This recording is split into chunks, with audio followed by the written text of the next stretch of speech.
Saan ka nang galing? May alak ka. Kanina ka pa nandiyan, Nay.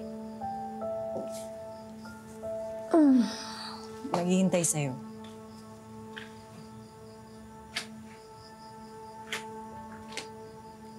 Ano may pinagagawa mo sa sarili mo? Ha?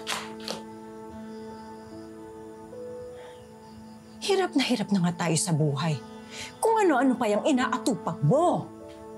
Bakit? Anong gusto mong gawin ko dito? Magmukmok? Makipagchismisan? Makipagkutuhan sa'yo? Ha? Ayoko na, Nay. Sawa na ako! Oh, so ano? Maglalandi ka? Sasama ka na lang sa kung kani-kaninong lalaki dyan sa labas? Oo! Hanggat hindi ako nakakahanap ng mayaman na lalaki na mag-aalis sa atin dito sa hirap, hindi ako titigil, Nay. Malandi ka naman pala. Hindi ka ba nahihiya? Bakit, Nay? Nakakain ba ang kahiyan? Yayaman ba ako sa dangal? Oh, isang pelikula mo naman ninakaw yan, ha? Sa pelikula ng buhay ko, Nay! Sa pelikula ng buhay ko na punong-puno ng pagtitiis at paghihirap! Bakit niyo ba ako pinanganak kung ganitong buhay lang din yung kayang ibigay niyo sa akin? Na imbis na magalit kayo sa akin, gumawa na lang kayo ng paraan para umasenso yung buhay natin pare-parehas! Dahil kung hindi ka gagawa ng paraan, ako mismo. Pasensyahan na lang tayo dahil ako mismo ang gagawa ng paraan para makaalis tayo sa kahirapan na to. Ang hirap ng buhay na to! Ang hirap!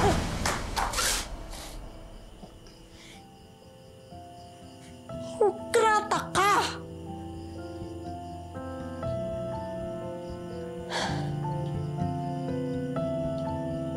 Hala, sige. Masok ka na sa kwarto mo. Maligo ka na, mahimasmasang ka.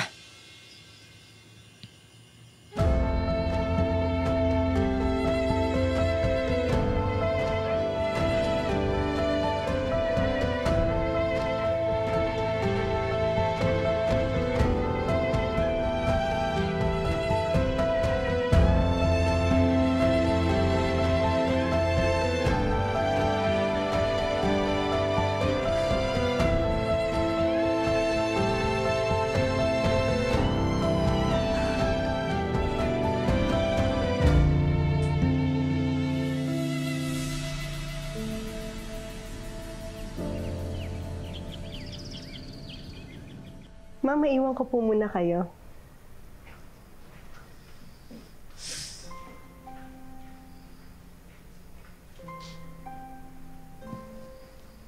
Ma'am Dayan, tubig po.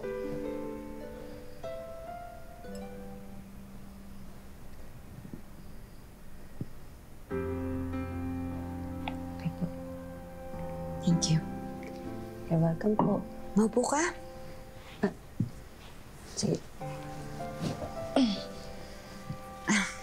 Kumusta na nga pala kayo nung kaibigan mo?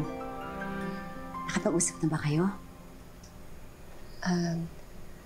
Dapat po. Pero hindi na lang po pala. Bakit? Hindi po pwede po eh. May masasagasaang iba. I'm sorry to hear that. Ang Dayan, tama po ba yung nararamdaman ko? Kasi nasasaktan ho ako kahit na hindi po kami. Alam mo, Hope, normal lang yan sa love. Normal lang ang heartbreak, ang masaktan. Alam mo, dapat nga magpasalamat ka at nararanasan mo pa yung emosyon na yan. Yung anak ko, bata pa nung namatay siya, kaya hindi niya na naranasan na in love. Kaya ikaw, dapat namnamin mo na yung nararamdaman mo. Yung tamis at pait ng pag-ibig. Kasi yung karanasan na yan, yan ang bubuhay at bubuo sa pagkatao mo.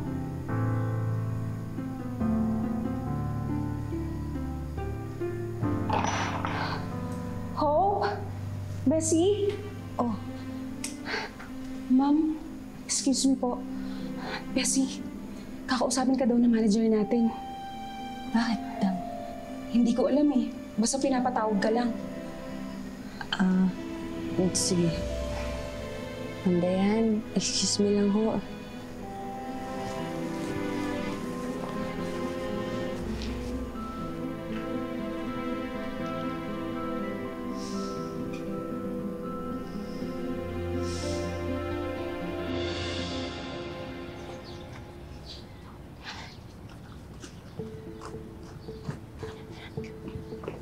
Ma'am, tawag niyo daw po ako?